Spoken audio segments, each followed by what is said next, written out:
Hello students, आज जो मैं आपको टॉपिक पढ़ाऊंगा वो है इलेक्ट्रोमैग्नेटिक स्पेक्ट्रम। ये आपका चैप्टर नंबर 8 का ही टॉपिक है।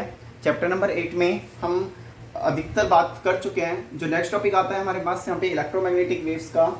इलेक्ट्रोमैग्नेटिक वेव्स जो इलेक्ट्रिकल और मैग्नेटिक फील्ड दोनों से मिलकर बनी हुई थी, इसी के अकॉर्डिंग इनका प्रोपोगेशन होता है, एक जगह से दूसरी जगह जाती है। अब हम बात करते हैं इलेक्ट्रोमैग्नेटिक स्पेक्ट्रम। तो बेटा आप हम बात करें इलेक्ट्रोमैग्नेटिक वेव्स की, जब हम बात करें तो इलेक्ट्रोमैग्नेटिक वेव्स में क्या क्या इंक्लूड होता है। एक तो आपकी विजिबल लाइट्स इंक्लूड होती हैं, radio waves, microwaves, infrared light rays, ultraviolet rays, X rays और गामा रेज, ये सब आपकी इंक्लूड होती हैं किसमें, आपकी इलेक्ट्रोमैग्नेटिक वेव्स में इंक्लूड होती हैं। अब हम इलेक्ट्रोमैग्नेटिक स्पेक्ट्रम किसे कह रहे हैं, तो डेफिनेशंस पे गौर कीजिएगा। The classification of electromagnetic waves according to frequency of wavelength is the electromagnetic spectrum. कि जब हम क्लासिफिकेशन कर रहे हैं इलेक्ट्रोमैग्नेटिक वेव्स का, किसके अकॉर्डिंग, फ्रीक्वेंसी और या फिर यहाँ पे और आएगा, ये फ्रीक्वेंसी या फिर वेवलेंथ के according is the electromagnetic spectrum. यदि हम फ्रीक्वेंसी और वेवलेंथ के अकॉर्डिंग यदि क्लासिफिकेशन कर रहे हैं तो उसको हम क्या बोलते हैं, इलेक्ट्रोमैग्नेटिक स्पेक्ट्रम बोल देते हैं। बात समझ में आ गई होगी आप सभी को। अब हम बात करते हैं electromagnetic waves and their wavelength. अब हम इलेक्ट्रोमैग्नेटिक वेव्स और उनकी वेवलेंथ के बारे में डिस्कस करते हैं। तो इलेक्ट्रोमैग्नेटिक वेव्स क्या क्या होती हैं, तो देखिए ये बात समझ में, डेफिनेशन क्या हुई कि यदि हम क्लासिफिकेशन कर रहे हैं इलेक्ट्रोमैग्नेटिक वेव्स का, किसके रेस्पेक्ट में, उनकी फ्रीक्वेंसी या फिर वेवलेंथ के रेस्पेक्ट में, तो इसी को हम क्या बोलते हैं, इलेक्ट्रोमैग्नेटिक स्पेक्ट्रम बोलते हैं। अब हम इसमें बात करते हैं कि सबसे पहली बात आती है रेडियो वेव्स। तो रेडियो वेव्स की जो वेवलेंथ होती है वो 0.1 मीटर से ज़्यादा होती है। फिर जो माइक्रोवेव होती है उसकी वेवलेंथ 0.1 मीटर से 1 मिलीमीटर तक होती है। फिर इंफ्रारेड वेव्स आती हैं तो 1 मिलीमीटर से 700 नैनोमीटर तक होती हैं। ये इनकी यूनिट्स हैं। नैनोमीटर बहुत छोटा होता है, 10⁻⁹। लाइट जो होता है उसकी जो वेवलेंथ है वो 700 nanometre to 400 nanometre. Ultraviolet rays 400 nanometre to 1 nanometre और X rays 1 nanometre to 10⁻³ nanometre और gamma rays less than 10⁻³ nanometre. तो बेटा ये पूरा क्लासिफिकेशन क्या कहलाता है, इलेक्ट्रोमैग्नेटिक स्पेक्ट्रम। इलेक्ट्रोमैग्नेटिक वेव्स को उनके वेवलेंथ या फिर हम बात करें वेवलेंथ या फिर उसकी फ्रीक्वेंसी के आधार पर क्लासिफाई करना क्या कहलाता है, इलेक्ट्रोमैग्नेटिक स्पेक्ट्रम कहलाता है। ये बात आप सभी को क्लियर हुई होगी। अब स्टूडेंट्स को याद करने की ट्रिक भी है, कभी क्लास में मैं आपको बता दूंगा, बहुत इजी से हम उनको याद कर सकते हैं और बहुत ज़्यादा नीडेड है। क्वेश्चन 5 मार्क्स के अंदर पूछ लिया जाता है, right the complete explanation of electromagnetic spectrum. अब हम इनके अंदर एक एक करके रेडियो वेव्स के बारे में जानेंगे, माइक्रोवेव्स के बारे में जानेंगे, इन सब चीज़ों के बारे में हम एक एक करके जानेंगे। तो देखिए सबसे पहले जो स्टूडेंट्स हम बात करते हैं वो बात करते हैं हम रेडियो वेव्स की। तो रेडियो वेव्स के बारे में हम बात करते हैं। Radio waves are produced by the accelerated motion या rapid acceleration and deceleration of charge in conducting wires. कि जब भी कोई एक्सेलरेटेड चार्ज बाहर निकल रहा है किसी कंडक्टिंग वायर में से, जब भी कोई the radio waves are produced by the accelerated motion, charges के एक्सेलरेटेड मोशन से प्रोड्यूस होती हैं of charge in conducting wire. तो किसी भी कंडक्टिंग वायर में जो किसी भी कंडक्टिंग वायर, जैसे कंडक्टिंग वायर है, इसमें जो चार्ज हैं जो एक्सेलरेटेड हो रहे हैं, एक्सेलरेटेड मतलब बहुत हाई स्पीड पे हैं, बहुत रैपिडली एक्सेलरेटेड होते हैं, अपनी वेलोसिटी को बदल रहे हैं, उनके द्वारा जो वेव्स निकलती हैं उसको हम बोलते हैं रेडियो वेव्स। बात समझ में आया। सबसे पहले हम रेडियो वेव्स के बारे में जान रहे हैं। तो रेडियो वेव्स कहाँ से प्रोड्यूस होती हैं, कोई भी कंडक्टिंग वायर में कोई भी चार्जेस जो एक्सेलरेटेड हो रहे हैं हाई स्पीड पे, वो क्या प्रोड्यूस करते हैं, वो प्रोड्यूस करते हैं स्टूडेंट्स रेडियो वेव्स। ठीक है, अब हम बात करते हैं इसको डिटेक्शन कैसे किया जाता है। तो रेडियो वेव्स आपको पता भी होगा, जो हम बात करते हैं एंटीना वगैरह से ही प्रोड्यूस होती है। मोबाइल वगैरह की बात कर लीजिए, एंटीना वगैरह से प्रोड्यूस होती है। अब इसको डिटेक्ट कौन करेगा, तो डिटेक्ट भी कौन सी डिवाइस से डिटेक्ट कर सकते हैं, एंटीना से ही हम इसको डिटेक्ट भी कर सकते हैं। जैसे स्टूडेंट तो पहले तो मैंने बात करी प्रोड्यूस कहाँ से हो रही है, तो कोई भी कंडक्टिंग वायर जिसमें हाई एक्सेलरेटेड चार्जेस मूव हो रहे हैं, जो पार्ट चार्जेस हैं उसके हाई एक्सेलरेटेड हैं, तो क्या प्रोड्यूस करेंगे, रेडियो वेव्स प्रोड्यूस करेंगे। डिटेक्ट कैसे करेंगे, तो डिटेक्ट भी हम करेंगे स्टूडेंट किससे, एंटीना वगैरह से। तो रिसीवर एरियल्स बोल देते हैं। ठीक है, फिर हम बात करते हैं यूज कहाँ पे हो रहा है। तो यूज हो रहा है हमारा रेडियो में, टेलीविजन्स में, ठीक है, और कम्युनिकेशन सिस्टम्स में। तो ये सब क्या हो गया, रेडियो वेव्स। इसके बारे में हमें कंप्लीट लिखना होगा, मैं नोट्स आपको भेज दूंगा, उसके अकॉर्डिंग आपको लिखना है। तो रेडियो वेव्स के बारे में आप समझ में आया। आपको 3 ही बातें लिखनी है, कैसे प्रोड्यूस हो रही है, रिसीवर कौन है और यूज कहाँ है। तो प्रोड्यूस कैसे हो रही है, हाई एक्सेलरेटेड चार्ज से। दूसरा, रिसीवर कौन है, कौन रिसीव करता है? तो वो रिसीवर एरियल्स, मतलब हम कह सकते हैं एंटीना, ठीक है। जो मोबाइल नहीं होते थे पहले उनमें इस तरह से लगा आता था, आजकल इंक्लूड होता है वो एंटीना, ठीक है। तो ये तो यूजेस समझ में ही आ गया, रेडियो में, टेलीविजन में। अब हम बात करते हैं माइक्रोवेव्स की। वेवलेंथ मैंने आपको बता ही दी है, ये आप याद कर लेना। अब माइक्रोवेव्स की जब प्रोड्यूस होती है तो हम बोल सकते हैं वैक्यूम ट्यूब्स आर, ये क्या होती है? स्पेशल वैक्यूम ट्यूब से प्रोड्यूस होती हैं, ठीक है। माइक्रोवेव्स क्या होती हैं? स्पेशल वैक्यूम ट्यूब से प्रोड्यूस होती हैं और उनमें क्या होता है? डायोड्स वगैरह के अकॉर्डिंग क्या होती है? माइक्रोवेव्स को प्रोड्यूस किया जाता है। बात समझ में आया? तो माइक्रोवेव्स इस मतलब आप कह सकते हैं प्रोड्यूस होती हैं, वैक्यूम ट्यूब्स होती हैं जिनके नाम्स भी होते हैं, जैसे हम बोलते हैं क्लिस्ट्रॉन्स वगैरह, या फिर हम बोलते हैं गन डायोड्स। तो इस तरह से एक वैक्यूम ट्यूब्स होती हैं जिसके थ्रू क्या होते हैं? माइक्रोवेव्स निकलती हैं, रेज निकलती हैं। बात समझ में आई? सेकेंड बात हम करते हैं कि इसको रिसीव कौन करता है? तो इसको रिसीव करता है point contact diodes. Point contact diodes होते हैं, वो क्या करते हैं? माइक्रोवेव्स को रिसीव करते हैं, ठीक है। माइक्रोवेव्स को प्रोड्यूस कौन कर रहा है? तो अभी मैंने बताया स्पेशल वैक्यूम ट्यूब्स होती हैं, उनके एक दो के नाम से, जैसे गन डायोड वगैरह, या हम बोल सकते हैं क्लिस्ट्रॉन्स वगैरह, वो इसको रिसीव करते हैं। थर्ड मैंने आपको क्या बोला कि इसको रिसीव कौन कर रहा है? सेकंड बात मैंने बोली, तो इसको रिसीव कौन कर रहा है? तो मैंने बताया पॉइंट कॉन्टैक्ट डायोड्स होते हैं, छोटे छोटे से डायोड्स होते हैं, वो इसको क्या करते हैं?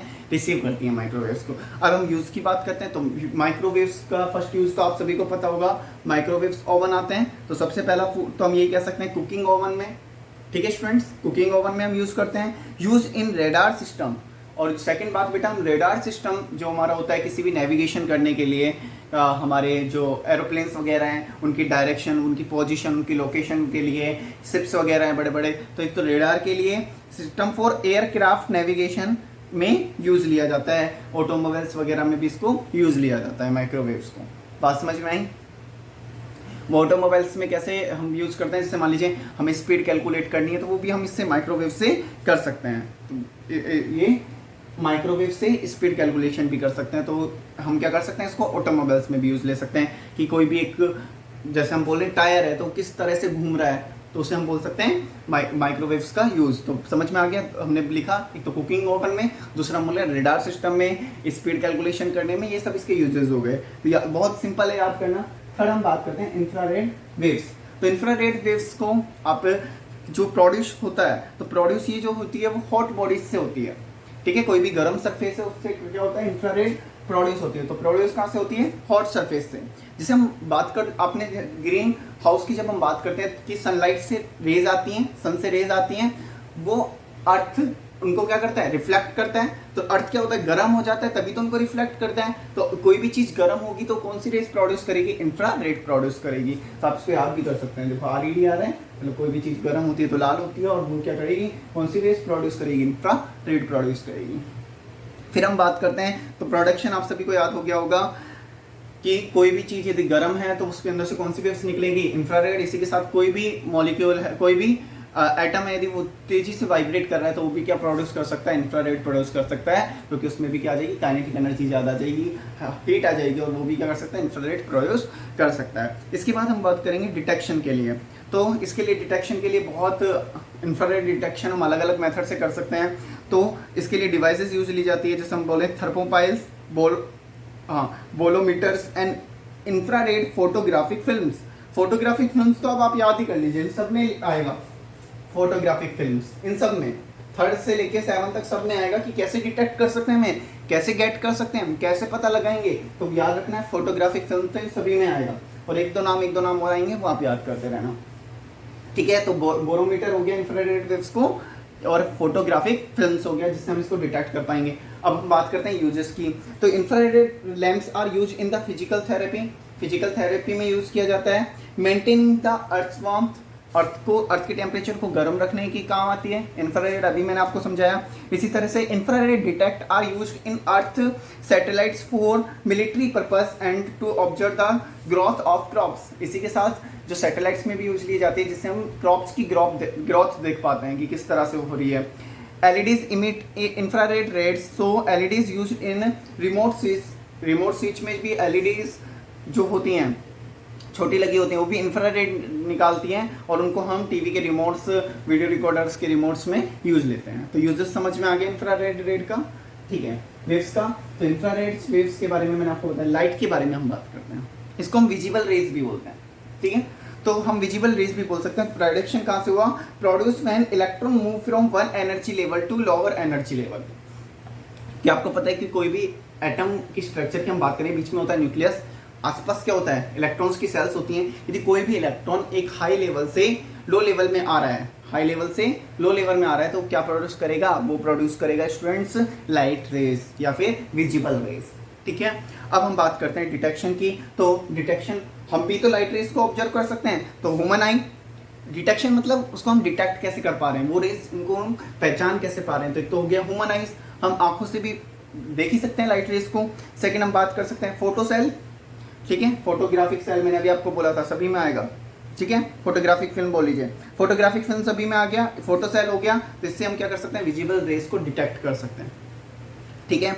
अब हम यूजेस की बात करेंगे, तो क्या करेंगे? We can different object when visible rays are emitted by reflected from them, कि कोई भी चीज हमें विजिबल कब होती है? जब भी कोई रेज उनसे आके क्या होती हैं? रिफ्लेक्ट होती हैं। तो विजिबल रेज आएंगी तभी तो हम उन चीजों को देख पाएंगे, एक अंधेरे कमरे में तो हम नहीं देख सकते। बात समझ में आई?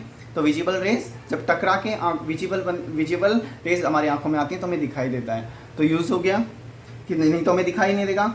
इन्फॉर्मेशन अबाउट द वर्ल्ड, और इसी के अकॉर्डिंग हम वर्ल्ड की इन्फॉर्मेशन गेट करते हैं लाइट रेज के अकॉर्डिंग ही, ठीक है। तो ये बहुत सिंपल सा था, लाइट रेज आप पहले से बहुत कुछ जानते थे। अब हम बात करते हैं अल्ट्रा वायलेट रेज।